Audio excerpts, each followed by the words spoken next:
ইরানের প্রেসিডেন্ট ইব্রাহিম রাইসির জানাজায় লাখো মানুষের ঢল নেমেছে। স্মরণকালের ইতিহাসের সবচেয়ে বড় জানাজা দেখল ইরান। তারা মাতম করে শোক প্রকাশ করেছেন। রাইসির জন্য আল্লাহর দরবারে কান্নাকাটি করেছেন। পূর্ব আজারবাইজান প্রদেশের রাজধানী তাবরিজে মঙ্গলবার সকালে রাইসি পররাষ্ট্রমন্ত্রী হুসাইন আমির আবদুল্লাহিয়ান সহ নিহত অন্যদের প্রথম জানাজার নামাজ অনুষ্ঠিত হয়েছে। রাইসির জানাজায় অংশ নিতে ভোর থেকেই নির্ধারিত স্থানে জড়ো হতে থাকেন রাইসির অনুসারী সহ সর্বস্তরের জনসাধারণ। তাদের বেশিরভাগের পরনে ছিল কালো পোশাক, অনেকের হাতে ছিল রাইসির ছবি ও ইরানের পতাকা।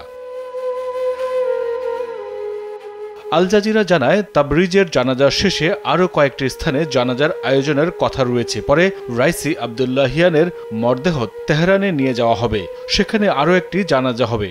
রাইসির দাফন সংক্রান্ত সব কার্যক্রমেই রাষ্ট্রীয় মর্যাদায় সম্পন্ন করা হচ্ছে। এদিকে মাশহাদ শহরে রাইসির দাফনের জন্য ব্যাপক প্রস্তুতি চলছে। আয়োজকরা বলছেন, সবকিছু ঠিক থাকলে সেখানে তাদের প্রেসিডেন্টকে গৌরবময় দাফন উপহার দেওয়া হবে। রোববার ইরানের পূর্ব আজারবাইজান প্রদেশের জুলফা এলাকার কাছে দুর্ঘটনার কবলে পড়ে রাইসিকে বহনকারী হেলিকপ্টারটি। পরে সোমবার দুর্ঘটনার প্রায় 16 ঘণ্টা পর হেলিকপ্টারের ধ্বংসাবশেষের সন্ধান পাওয়া যায়। এই দুর্ঘটনায় প্রেসিডেন্ট রাইসি, দেশটির পররাষ্ট্রমন্ত্রী হুসাইন আমির আবদুল্লাহিয়ান ও পূর্ব আজারবাইজানের গভর্নর মালেক রহমাতি সহ সব আরোহী নিহত হন। হেলিকপ্টার দুর্ঘটনায় নিহত ইরানের প্রেসিডেন্ট ইব্রাহিম রাইসি, পররাষ্ট্রমন্ত্রী হুসাইন আমির আবদুল্লাহিয়ান ও তার সফর সঙ্গীদের স্মরণে সোমবার 1 মিনিট নীরবতা পালন করেছে জাতিসংঘ নিরাপত্তা পরিষদের সদস্যরা। রাইসির মৃত্যু দুর্ঘটনা নাকি হত্যাকাণ্ড তা নিয়ে দেখা দিয়েছে ধূম্রজাল, সন্দেহের বাঁকা দৃষ্টি ইসরায়েল ও তাদের মিত্র দেশগুলোর প্রতি। যদিও প্রথমে চুপ থাকলেও পরে হেলিকপ্টার বিধ্বস্তে ইরানের প্রেসিডেন্ট ইব্রাহিম রাইসি নিহত হওয়ার পর আনুষ্ঠানিকভাবে শোক জানিয়েছে ওয়াশিংটন। একই সঙ্গে দেশটি বলছে, ইরানের প্রেসিডেন্ট পররাষ্ট্রমন্ত্রীকে বহনকারী হেলিকপ্টার বিধ্বস্তে তাদের কোনো ভূমিকা নেই।